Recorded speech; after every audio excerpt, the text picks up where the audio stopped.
Alors, bonjour à tous, bienvenue sur la chaîne Kirisvitae. Voilà, on a encore un nouvel épisode. Donc, je vous rappelle, parce que c'est toujours important de connaître le why. Kirisvitae, ça a été inventé, développé par Jean Romain pour développer la chiropratique, développer la vision, la philosophie chiropratique en français via des interviews. Donc, aujourd'hui, on a une super chance, le timing arrive à point. Et on a Pierre-Alexis de Saint-Prix avec nous. Donc, merci beaucoup, Pierre-Alexis, d'être avec nous. Bonjour, bonjour à tous. Merci à toi de m'inviter et à Jean-Romain aussi. C'était très sympa et je vous remercie.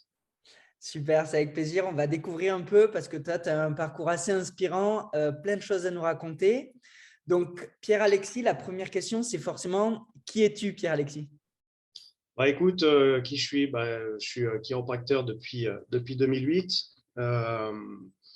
C'est un métier que j'ai trouvé en sortant du bac. J'aimais bien la kiné, j'aimais bien un petit peu tout ça, travail manuel.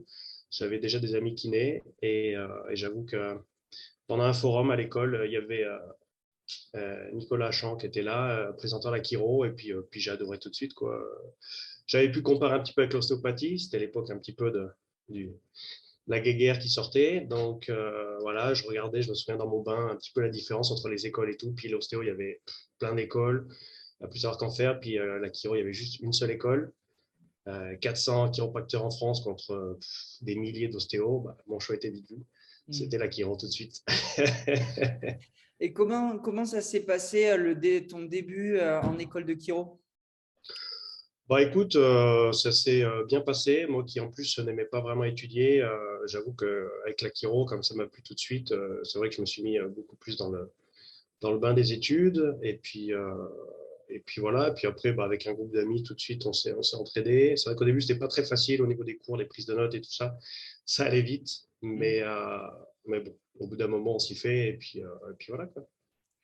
Et c'est quoi qui t'a… Enfin, comment ça a été ton parcours dans les études, dans la découverte de la chiro? Est-ce que tu es tombé directement amoureux de la chiro Ok. Avant, j'étais allé voir quand même des kinés, des ostéopathes, et j'étais allé voir aussi des chiros avant d'entrer à l'école, non? Et puis quand j'ai vu un petit peu la différence aussi au niveau du travail, de l'ajustement et tout ça, tout de suite, c'était tout de suite la chiro qui m'a plu. Et puis rapidement, dans le groupe d'amis que j'avais fait, euh, tout de suite, on a eu vraiment la chance, un des oncles d'un des amis est chiropracteur en Italie. Et il nous a ouvert ses portes tout de suite. Il nous a fait vraiment découvrir la chiro. C'était, si je ne me trompe pas, en deuxième ou troisième année. Donc, on a pu voir son cabinet, on a pu voir une autre forme de travail.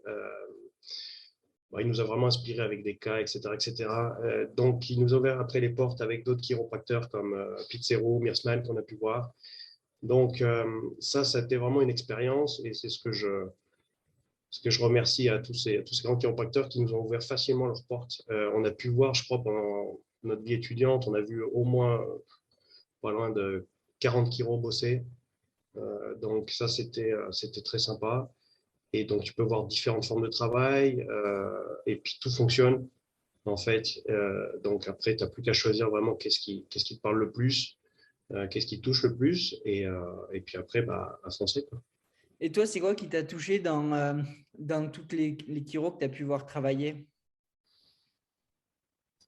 C'est que quoi que tu fasses, quand tu le fais avec le cœur et quand tu es vraiment avec la technique adéquate, franchement, que ce soit network, activator, je sais pas, enfin, toutes les techniques de Pizzero très, très pointues, tout fonctionne. Et puis tu appelleras le genre de patient qui correspond aussi à ces choses à ces techniques-là. Donc finalement, le but c'est d'aider plus de gens. Il faut que toi tu sois bien avec toi-même et avec ce que toi tu pratiques finalement. Si tu pratiques quelque chose qui te plaît pas, déjà tu te bloques et tu n'es pas concentré dans ce que tu fais.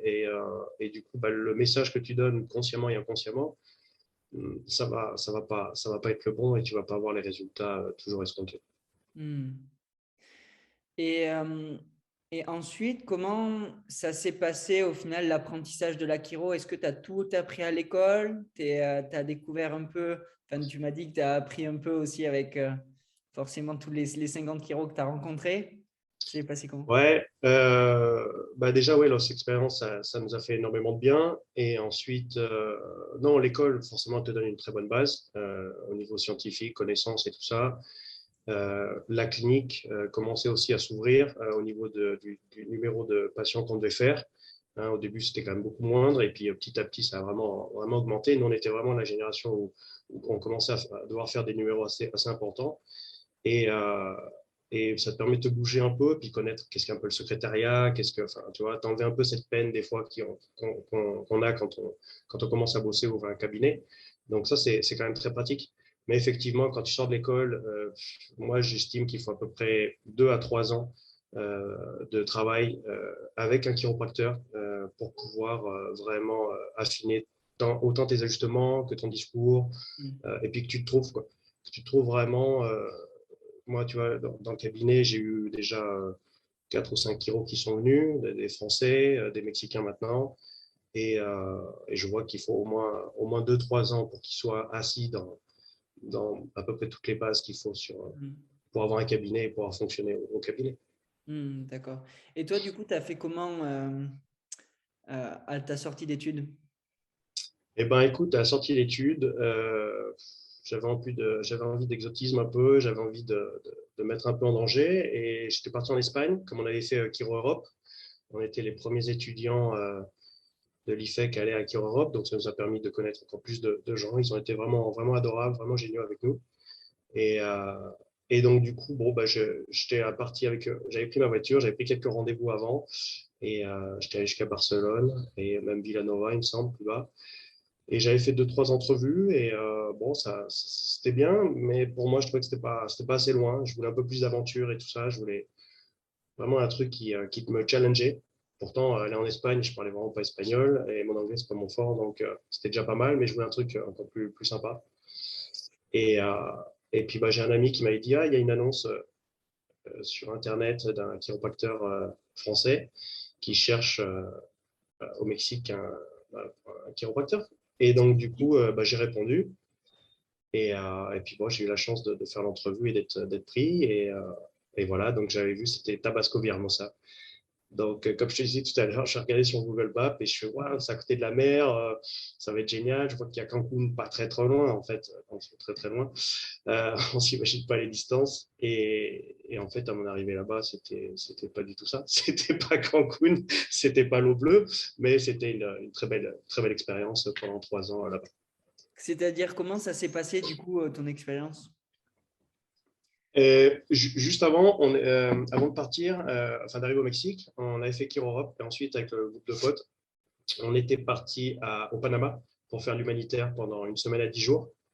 Bah, d'ailleurs, il y avait Jean-Romain, il y avait Mathéo, et donc du coup, c'était très Donc, sympa, Jean-Romain Michaud, qui est du coup le fondateur des Kiris bien Vitae, et sûr, Thomas et Thomas Mathéossian, Mathéossian.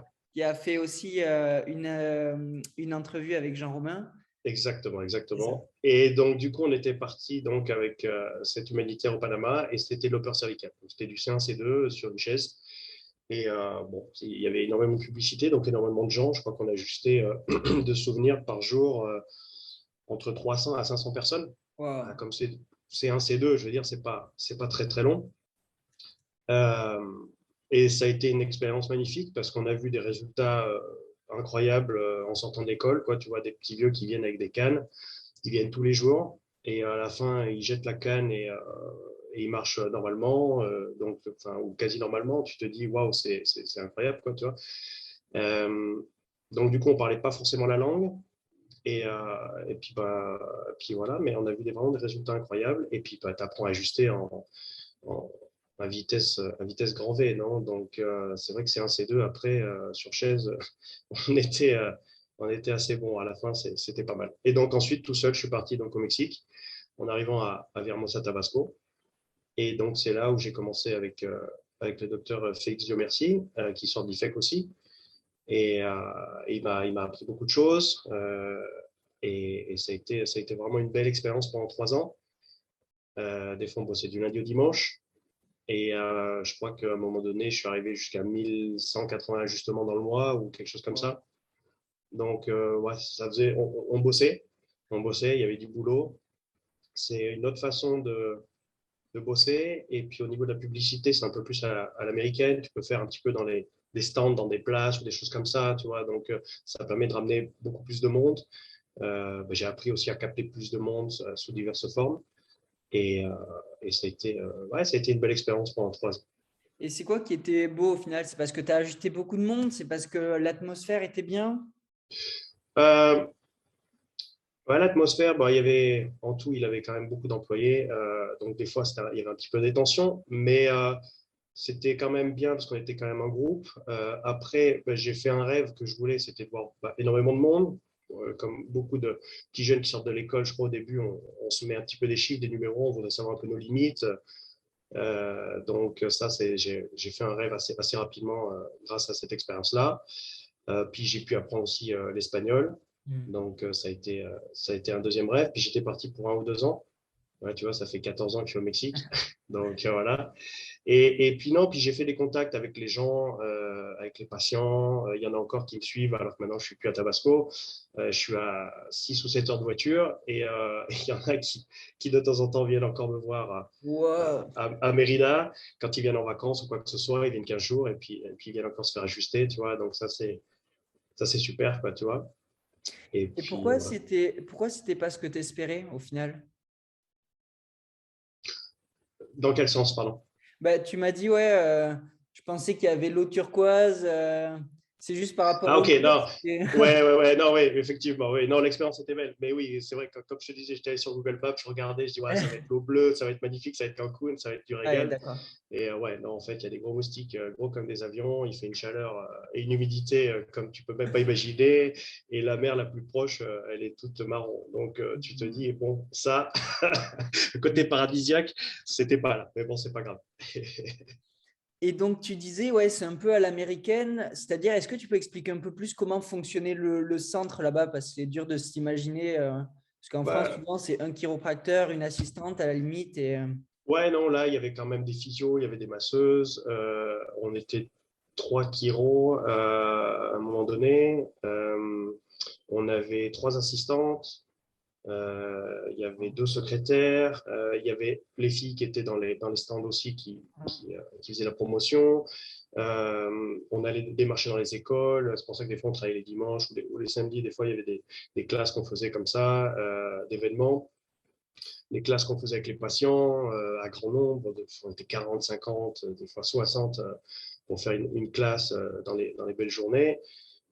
Donc tout ça, c'est une sacrée expérience, quoi. Tu vois, ça te permet, surtout quand tu connais pas la langue, bah, ça te permet de sortir de ton confort et de t'élever quoi, là-dedans. Tu vois. Waouh! Et ouais, c'est dur d'imaginer trois assistantes du coup et deux Ouais, secrétaires. ouais, c'était à peu près ça. Ouais. Ouais, C'était quoi parce que leur je peux dire, travail à elles?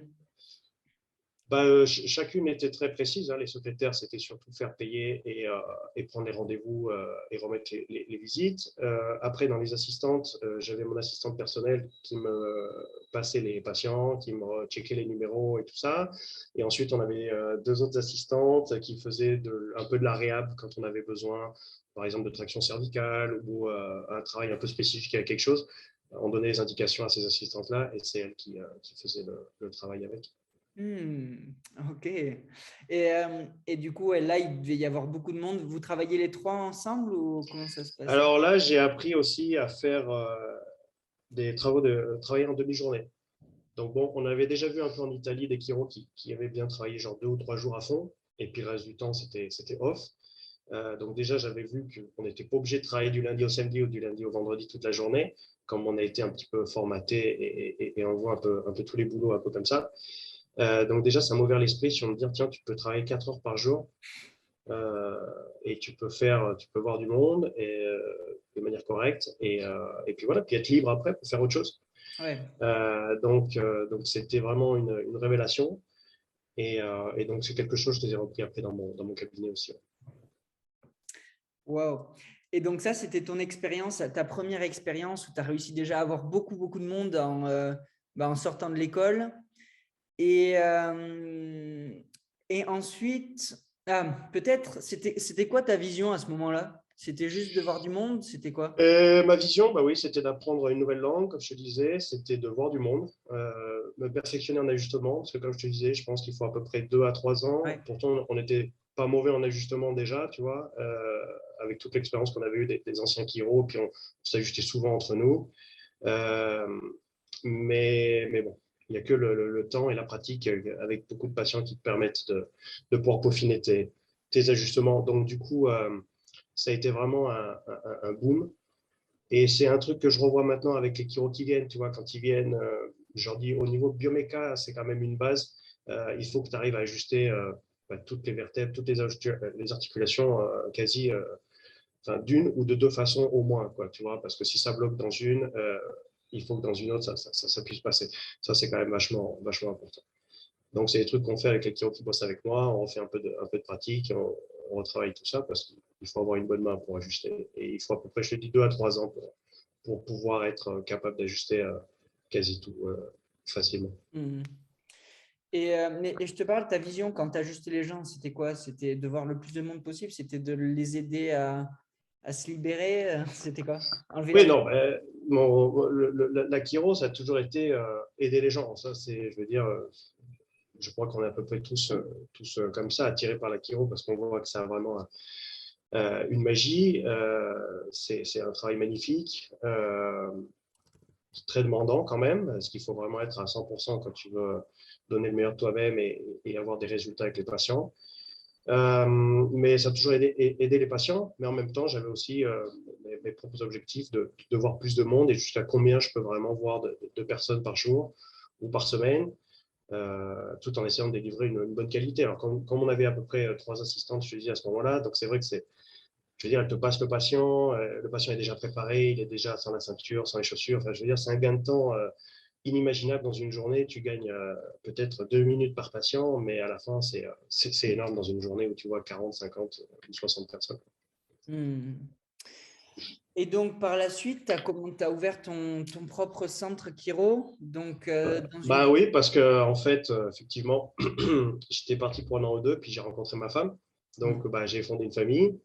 Et puis, c'est vrai que bah, on voulait rencontrer un peu autre chose au Mexique, on voulait voir ailleurs. Et puis, on a été attiré par une ville qui s'appelle Mérida, dans le Yucatan.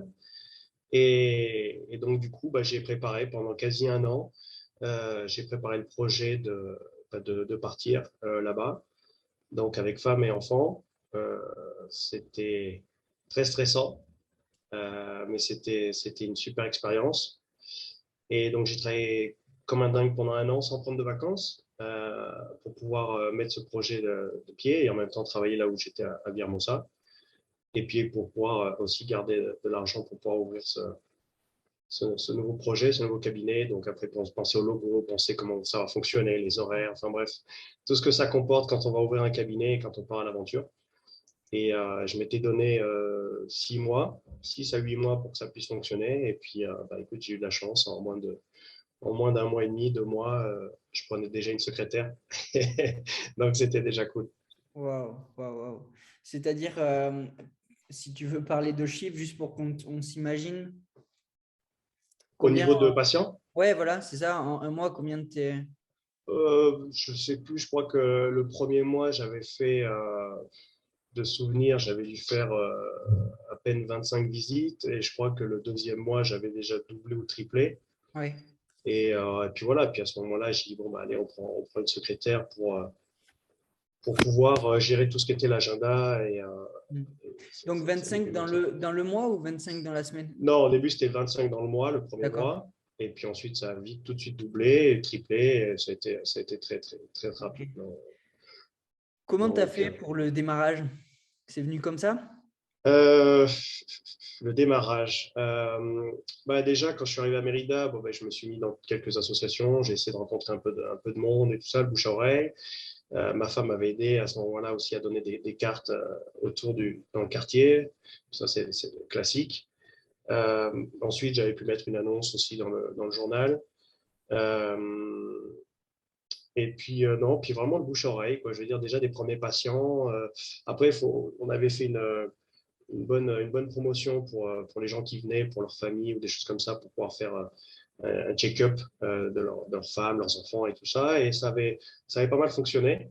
Et puis de fil en aiguille, je te dis, après, la machine s'est Ouais. vraiment lancée. Et voilà.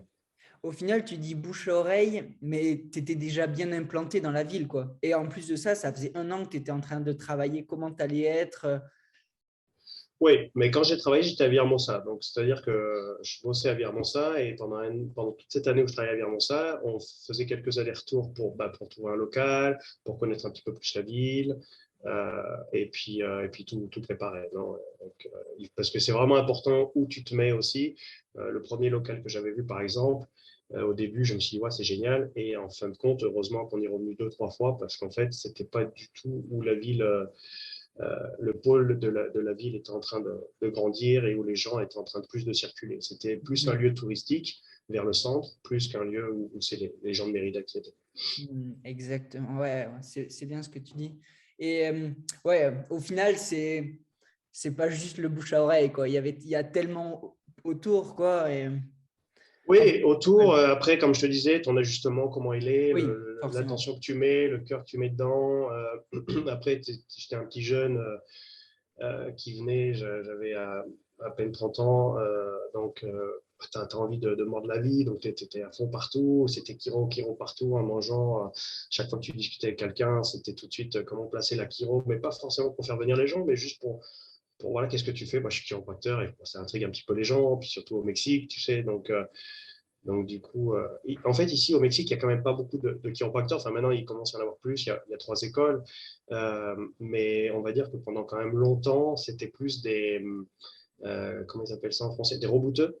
C'était plus des Ouais. rebouteux qui font des ventouses, qui font un peu des aiguilles, qui font un peu tout, et puis qui sautent dessus et voir si ça craque. Donc, les Mexicains étaient assez habitués à ça. Mettre en place après la chiropratique, c'était quand même autre chose et c'était un autre niveau professionnel, au niveau professionnel, quoi. Donc, les gens, ils voyaient vraiment la différence aussi, quoi, tu vois, entre... Je dis pas que l'empirique ne marchait pas, il y avait ses bénéfices aussi, mais après, quand on parle de la chiropratique, on voit Mm. tout le travail qu'il y a derrière, c'était quand même beaucoup mieux. Ouais. Et donc, dans ton centre Kiro, tu ajustes comment en fait? C'est quoi ta technique? Ça fonctionne comment? Bah écoute, déjà au jour d'aujourd'hui, j'ai 6 employés, donc j'ai 3 assistantes, j'ai un chiro et j'ai 2 physios avec moi, 2 physios masseuses. Donc voilà, puis je viens de me changer il y a à peine 2 ans. Donc j'ai été dans le premier local que j'avais trouvé depuis le début, et on est arrivé un petit peu au maximum du local, et donc j'ai pu me changer dans quelque chose de beaucoup plus grand, et là on est en train de terminer toutes les salles et tout ça. Là, ça y est, on est sur la fin de la construction du projet. Et donc voilà, bah, comme je te disais, je travaille toujours en demi-journée. Je travaille 4 heures par jour. Et l'autre chiro travaille aussi 4 heures par jour avec moi, l'autre partie de la journée. Donc, comme ça fait une journée complète en fait au travail de chiropracteur, et les patients donc ont l'opportunité d'avoir toutes ces horaires. Euh, mais bon, quand j'étais tout seul, c'était demi-journée. Et le reste du temps, bah, le cabinet ne travaillait pas. Donc c'est vrai qu'on m'a souvent dit, mais pourquoi tu ne travailles pas ces temps morts, tu auras plus de patients. Mais en fait, ça ne marche pas comme ça. C'est pas parce que tu restes 24 heures au cabinet que tu auras plus de gens. Surtout au début. Au début, il faut que les gens aient confiance, ils voient qu'il y ait du monde. Donc il faut que tu les cites au même moment, qu'ils se rencontrent dans la salle d'attente et qu'ils voient qu'il y a un petit peu de mouvement, d'énergie. Donc tu vois, même au début, tu ouvres 2 heures, c'est pas grave du tout, quoi. Tant que tu mets les gens ensemble, c'est ça l'important. Hmm. C'est ça l'important. Et, euh, et ta technique d'ajustement au final? Ouais, Biomeca, Diversified principalement. Donc voilà, un peu de SOT aussi, j'aime bien, et Activator avec Drop. C'est un petit peu la base. Après, bon, comme je te dis, j'ai gardé une habitude d'ajuster assez rapidement. Un ajustement, voilà, quand c'est bien fait et que tu as des analyses avant de première visite où tu as checké toute la posture, tu avais fait déjà tout un check-up avec le maillot vision ou avec d'autres choses sur les subluxations. Je veux dire, c'est un petit peu récurrent, hein, les subluxations chez le patient. C'est rare qu'elles se quittent avec le premier ajustement, donc elles ont tendance à revenir. C'est la chronicité. Donc, en 2 minutes, 3 minutes, tu as ajusté ton patient, tu lui donnes un conseil ou deux, tu lui donnes un petit exercice au cas. Et puis voilà, quoi, tu vois. Donc c'est assez rapide. C'est assez rapide. Mais bon, ça ne reste pas moins efficace. Et voilà. Et puis en fait, avant, j'avais deux salles qui étaient fermées. Ensuite, dans le petit local que j'avais, j'ai fait enlever les portes. Donc ça faisait un demi-open space. Il y avait un mur entre. Et puis là, dans la construction que j'ai, on a trois salles de travail. Donc on a la première salle pour les tests avec l'assistante qui fait tous les tests. Ensuite, elle le passe dans la salle de première visite où là, je récapitule, je fais mes checks à moi, j'ajuste le patient et je lui explique donc ce qu'il a et la chiro et le plan de chiro qu'on pourrait faire si on peut l'aider. Et ensuite, on a la grande salle qui est presque comme un open space où là-bas, j'ai trois tables pour pouvoir ajuster les patients. Hmm. Donc, au final, si j'ai bien compris, tu vois les patients, enfin, ta secrétaire, elle voit les patients, elle fait les tests, les premiers tests, elle discute avec lui, voir s'il n'y a pas quelque chose de grave. Ouais, c'est ça, mes assistantes qui font ça. Ensuite, toi, tu le vois, le patient, tu Moi, je lui vois le patient, je regarde expliques. tous les tests qui ont été faits, on revoit son cas clinique, il me fait son historique. Et s'il manque quelques questions, bon, bah, on pousse un petit peu plus. Si je vois que c'est un peu plus émotionnel, j'essaye de voir déjà d'entrée de jeu si c'est là-dessus. Si c'est un petit peu plus au niveau chimique, pareillement. Euh, et puis ensuite, je fais quelques tests qui peuvent me permettre encore de peaufiner le diagnostic et ensuite le meilleur plan de travail avec le patient qu'on puisse faire. Ensuite, je l'ajuste et puis ensuite, il va avec mes assistantes pour pouvoir remettre les prochaines visites et continuer s'il le souhaite. D'accord. Petite coupure, excusez-nous. Alors, là, on a parlé de comment ça fonctionnait. Est-ce que tu peux nous parler d'un un peu, qu'est-ce que tu es, enfin, ouais, les résultats un peu que tu as eu avec certains patients ou avec tous tes patients, je ne sais pas, comme on dit, les miracles de la chiro. Est-ce que tu en as eu? Oui, des miracles de Kiro, j'en ai eu et je souhaite à tout le monde aussi. Après, bon, on n'arrive pas non plus à aider tout le monde. Je pense que dans le centre, on a à peu près 85-90% au moins d'amélioration avec les patients. Mais bon, il y a toujours un petit 10% qui ne fonctionne pas, qui ne prend pas. De toute On n'arrive pas à façon, trouver. de toute façon, pour n'importe quelle profession, il n'y a pas du 100%. La chirurgie, c'est Exactement, loin d'être à exactement. 80%. Exactement, et c'est ce que je dis en patient en première visite. Quand ils me disent enfin, en gros, qu'est-ce qu'on peut avoir, je dis écoutez, en moyenne, avec un problème comme vous avez, c'est du 75-80% d'amélioration. Voilà, et il y en a des fois qui me disent ah, vous ne dites pas du 100%. Je dis bah non, parce que c'est pas possible. Je veux dire, il y a tellement de facteurs externes ou internes que je ne peux pas contrôler pour lui que de toute façon, on ne sera jamais exactement à 100%. Donc, Mm. il faut au moins se rapprocher de ça. Mais il ne faut pas non plus mentir au patient et lui dire, bien sûr, ta vie elle va être exceptionnelle si il a un dos qui est complètement arthrosé ou quelque chose comme ça. Il faut Mm. savoir être clair avec le patient et savoir vraiment qu'est-ce qui est possible ou qu'est-ce qui n'est pas possible de faire. Et donc, tu as vu, qu'est-ce que tu vois en Ok, fait? là par exemple, j'ai une patiente, une dame de 68 ans là qui est très très contente. Ça fait au moins 3 mois qu'elle continue le traitement avec nous, justement. Et donc, du coup, là, elle venait pour une sciatique. Bon, la sciatique, ça fait déjà longtemps qu'elle n'a plus. Mais là, elle vient de me dire, quand on lui a demandé son témoignage, ça, c'est assez important de faire des témoignages des patients pour pouvoir, déjà, toi, voir un petit peu les résultats, parce qu'il y a des fois, on ne regarde pas, en fait, on fonce tout droit. Et puis, des fois, on se dit vraiment, est-ce que c'est bien? Et puis tu regardes, tu vois les témoignages, tu fais, ouais, en fait, waouh, il y a eu ça, c'est assez exceptionnel. Et ça fait du bien. Ça fait du bien pour le chiro, ça fait du bien pour l'équipe, ça fait un peu du bien pour tout le monde, des fois. Et surtout quand des fois on a un peu des coups de blues, tu vois, avec un patient où tu n'es pas arrivé, ou ça n'a pas accroché, ou quoi que ce soit, ça t'aide un peu à relever l'énergie. Et cette patiente, donc, disait, alors qu'elle ne m'en avait jamais parlé en consulte, elle disait dans son témoignage qu'en fait, elle n'avait plus besoin de lunettes, alors qu'elle avait des lunettes de vue pour lire et même au niveau de l'audition, qu'elle entendait mieux, beaucoup mieux. Alors, moi, j'étais surpris et j'ai dit, waouh, c'est extraordinaire parce que moi, c'est pas avec tout le monde non plus que tu as des choses comme ça, tu vois. Donc, non, c'était super. Euh, après, voilà, comme ça, je me souviens plus trop, mais bon, ouais, il y en a quand même. Le petit vieux que je t'avais dit à Panama qui venait avec une canne et à la fin, il la jette et il part en marchant normalement ou quasi normalement.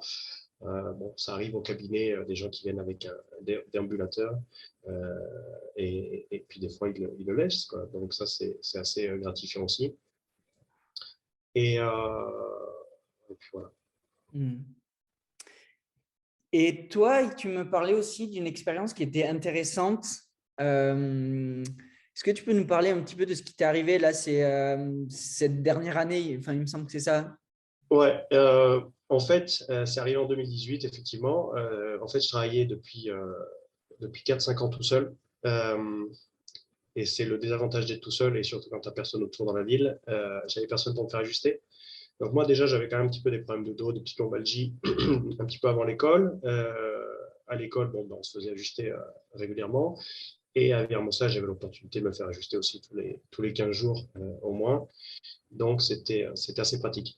Le truc, c'est que quand bah, ça fait 4 ans que tu bosses et que tu bosses fort et en bioméca, bah, le dos, à un moment donné, il en pâtit. Et donc, du coup, bah, j'ai commencé à avoir euh, une sciatique, donc ça m'était jamais arrivé. Et on a passé un IRM, et donc j'avais deux grosses hernies, L4, L5, L5, L5, mais vraiment grosses, comme le pouce. Donc, c'est vrai que quand tu vois ça au début, c'est pas très réjouissant. Et, euh, et puis la douleur qui commence à partir dans la jambe, les fourmillements, etc., etc. Et ben, en même temps, il faut toujours bosser. Donc, j'ai commencé à prendre des médicaments, des traitements. Ça ne marchait pas forcément. La douleur était de plus en plus forte. Et, et donc, du coup, c'est vrai que c'était pas une période facile. C'était en 2018. Je me souviens, enfin, au retour de France, on avait fait un voyage en France. Et ça a duré quand même 6 mois. Et heureusement, j'ai trouvé une chiro qui a voulu bosser 1 an avec moi. Et c'est vrai qu'au moment où je lui ai laissé les clés du cabinet, c'est là où j'ai arrêté de marcher. La jambe, elle marchait plus, la jambe droite.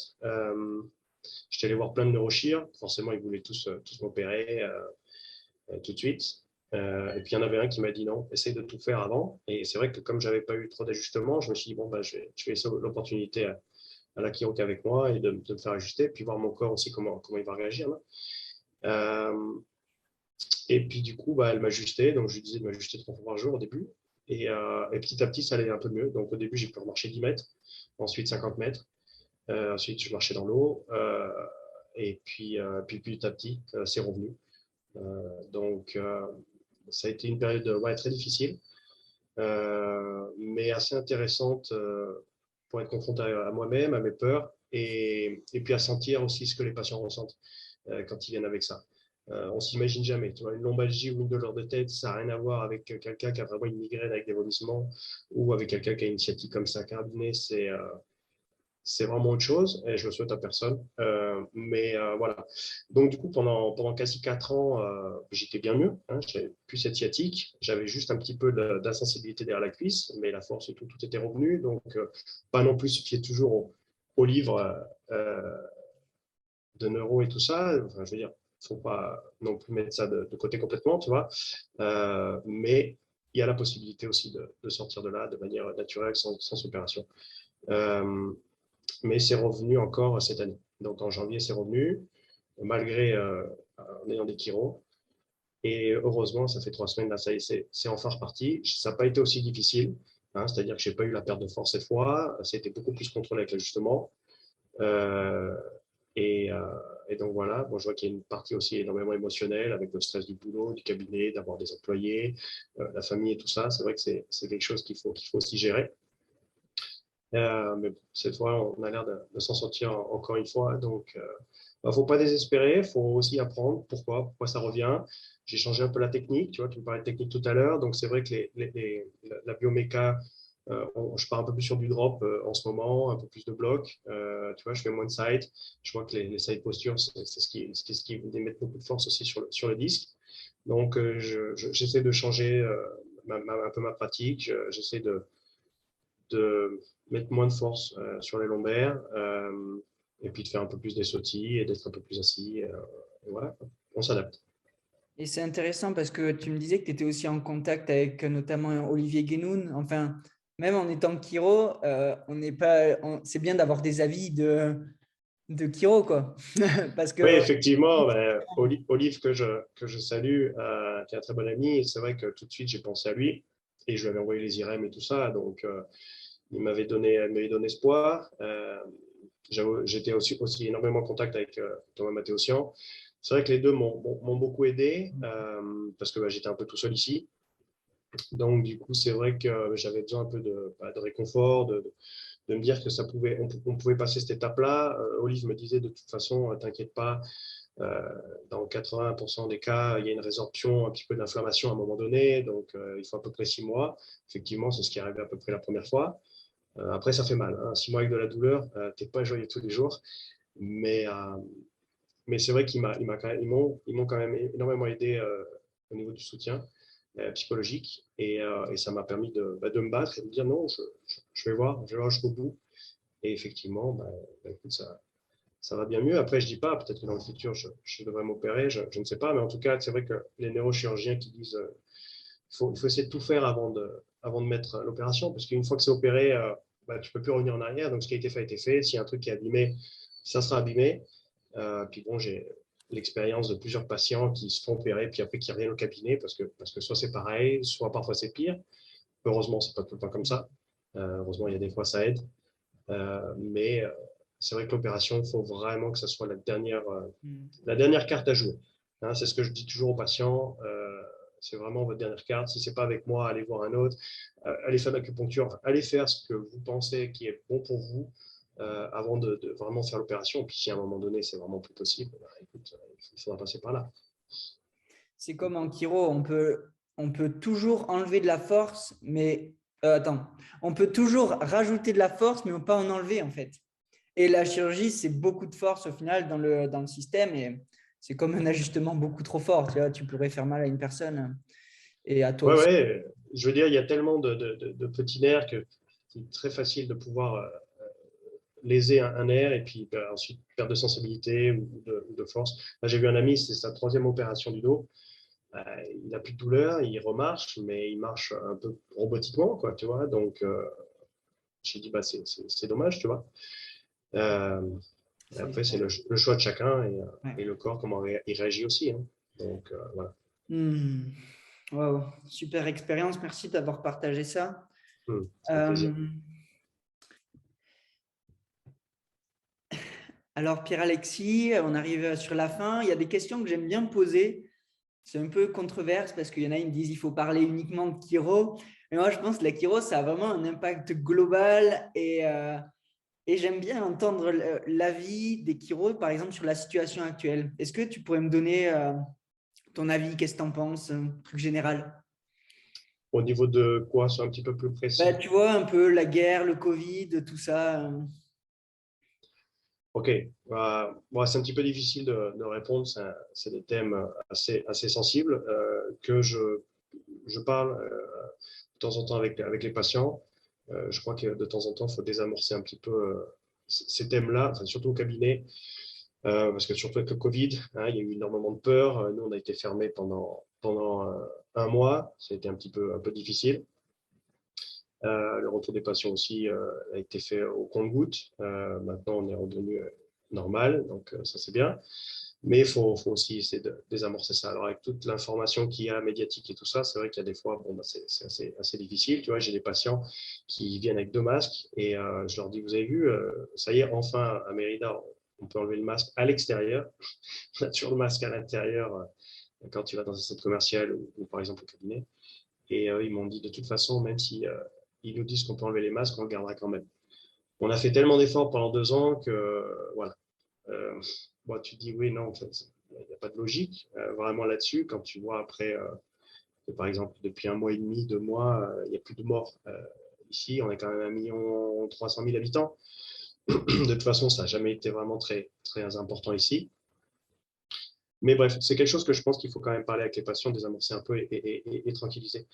Après, je pense que ça a été un battage médiatique énorme et comme je te dis, sur 1 300 000 habitants, je crois qu'il n'y a pas eu plus de 6 000 morts en 2 ans. Donc, on meurt beaucoup plus de cancers, de la cigarette, de l'alcool, euh, donc que vraiment de Covid. Non. Donc, Bon, c'est triste pour ceux qui sont décédés avec ça. Ça, c'est certain, c'est toujours dramatique. Mais il y a quand même des choses beaucoup plus importantes, beaucoup plus. Enfin, ça ne mérite pas d'avoir paralysé le monde pour ça. Okay, je ne vois pas.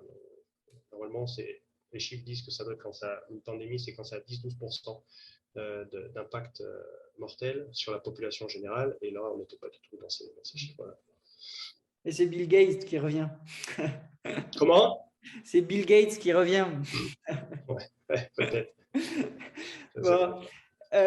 Et toi, est-ce que tu aurais Non, déjà, un mot sur le futur de la chiro, le futur… Bah écoute, en manière générale, au Mexique, ou qu'est-ce que Ouais, tu… en général, le futur de la chiro, c'est quoi pour toi? Bah écoute, j'avoue que je suis un petit peu coupé Ouais. de la chiro. Je suis un tout petit peu chiro Europe, machin, les séminaires des uns des autres, tu vois. Mais bon, c'est vrai que je suis un peu triste d'être coupé du monde par rapport à ça. Mais je vois que c'est en bonne voie. Il y a toujours plus de séminaires de bonne qualité.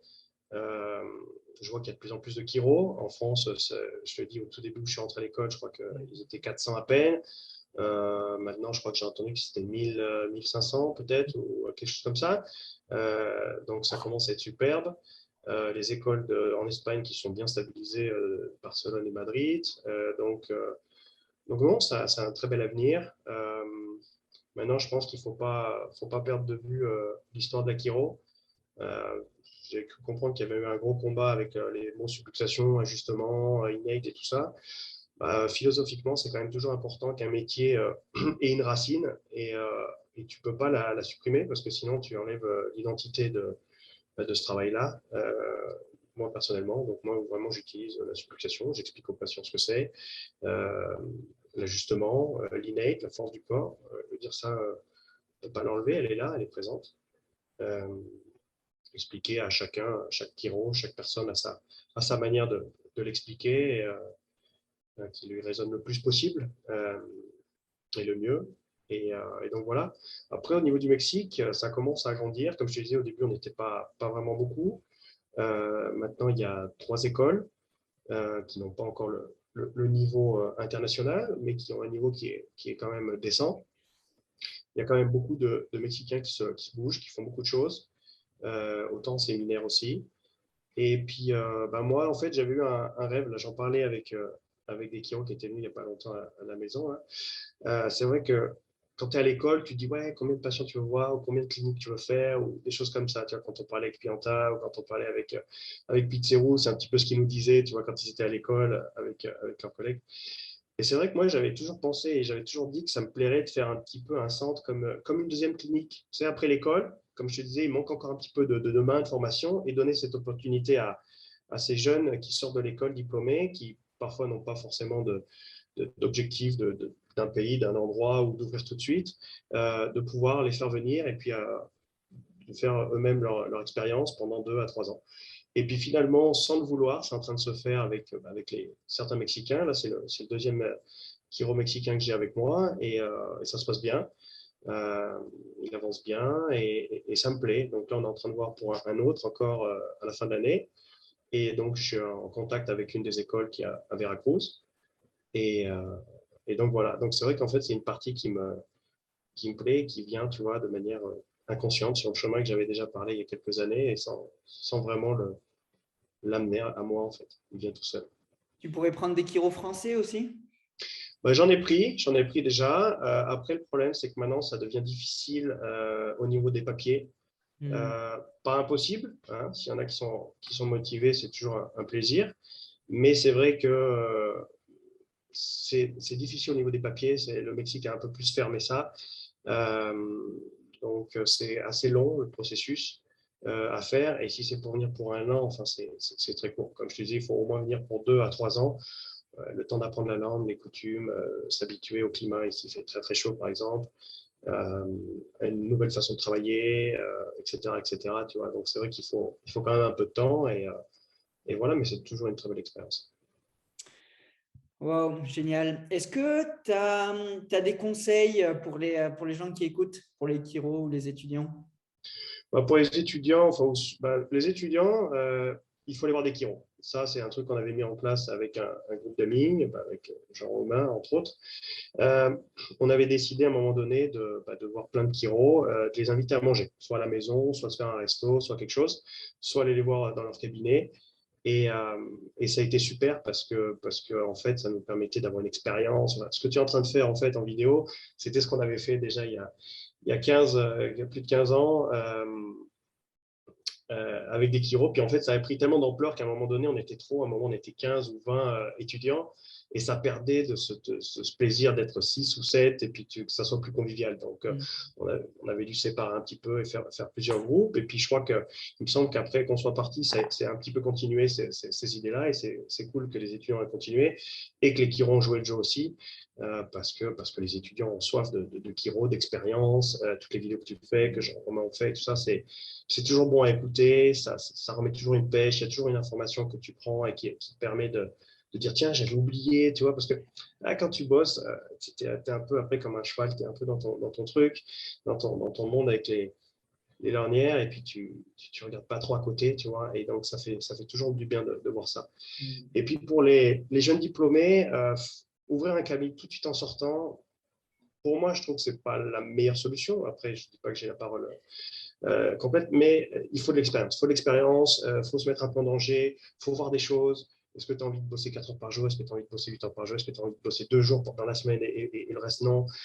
Tu vois, qu'est-ce que tu as vraiment envie de faire? Tu vois, ça, c'est vraiment important de cibler tes envies, tes objectifs. Et puis quand tu apprends chez quelqu'un, tu vois, c'est génial, quoi, parce que tu es vraiment, quand c'est quelqu'un qui est sympa, qui est libre, qui t'aide et qui t'apprend un peu et tout ça, ça te permet de gagner énormément de temps et de ne pas déprimer derrière ton agenda et d'attendre toute la journée s'il y a quelqu'un qui va appeler ou pas. Non. Donc, c'est enrichissant, tu gagnes du temps. En plus, on s'ajuste encore entre nous. Et l'ajustement, moi, je te dis, j'ai vécu 4 ans quasi sans ajustement. Tu vois, un ou deux par an quand je voyageais dans le Mexique ou si on rentre en France. Et c'est vraiment pas suffisant, quoi. Donc, avoir un chiro avec soi, c'est toujours important. Toujours important. Bon, tu me fais peur parce que non, tu me fais pas peur du tout parce que moi j'ai quand même une vision assez claire. Mais moi j'ai gradué il y a 6 mois et j'ai monté ma practice genre 2 mois après la graduation. Super, Et, félicitations. euh, et ça marche super bien. Moi je suis super heureux. Effectivement, j'ai pas tout mon après-midi parce que je travaille que des demi-journées et 4 jours par semaine. J'ai pas toute mon après-midi ou ma matinée remplie. Mais en tout cas, je sens que le futur, il est beau, quoi. Mais bon, effectivement, c'est des choix différents et c'est sûr d'apprendre. Après, nous, on a eu la chance d'être à 100% dans la chiro dès le début des études. Donc, on a travaillé, travaillé, travaillé. Et la vision, elle était super claire. Donc, je pense que c'est un peu ça que tu dis de travailler pour un chiro, c'est d'avoir cette vision en sortant des études. Et voilà. Plus tu as la vision claire et plus ça vient à toi. Donc, bon, toi, tu es déjà centré là-dessus, tu avais cette fréquence-là, tu vivrais ça. Donc, le cabinet marche tout de suite. C'est magnifique. Et je te félicite encore, bravo. Un bel exemple. Euh, donc, après, c'est avec quoi tu vis. Comme je te disais, moi, je sortais de là, j'avais envie d'expérience, j'avais pas envie de rentrer chez mes parents ou quoi que ce soit. Donc, je n'avais pas un lieu vraiment où me fixer et j'avais envie juste de prendre l'expérience, pouvoir ajuster énormément tout de suite. Et pareillement, tu vois, j'ai eu le Panama qui est venu tout de suite, et puis ensuite cette chance de, d'ajuster à Vihermosa en high practice, volume. Donc, c'est exactement ce que je vibrais, ce que je voulais. Donc, c'est ce que j'ai attiré à ce moment-là, tu vois. Donc, il y en a d'autres qui ont fait un tour du monde, il y en a d'autres qui ont fait toute l'Amérique latine, l'Amérique sud et l'Amérique latine en 2 ans, 3 ans aussi, des amis à moi. C'était ce qu'ils vibraient, ce qu'ils voulaient, ils voulaient se découvrir en fait, et voilà, quoi. Donc, ce que choisissent les gens est bien. Après, moi, je dis qu'en sortant de l'école, avoir de l'expérience, c'est toujours un plus. Ça te permet, je pense, d'aller plus vite quand tu n'as pas toutes tes idées totalement claires. Magnifique. Merci beaucoup, Pierre-Alexis. On arrive à la fin de cet épisode. C'était vraiment un plaisir. J'ai adoré notre échange. Merci beaucoup. Et Pareillement. donc, pour tous ceux qui écoutent, voilà, c'est toujours un plaisir. Partagez avec vos amis, partagez avec votre promotion parce qu'on en a besoin. On a besoin et c'est ça qui fait avancer. Et voilà, je remercie encore Arnaud qui fait le podcast. Du coup, c'est lui qui poste tout ça. Et voilà, c'est encore un plaisir. Et j'espère on va se revoir bientôt avec tout le monde, avec d'autres podcasts. Voilà, Bien merci sûr, on Alexis. suivra. Merci à tous. Super, ciao, à bientôt. Au revoir.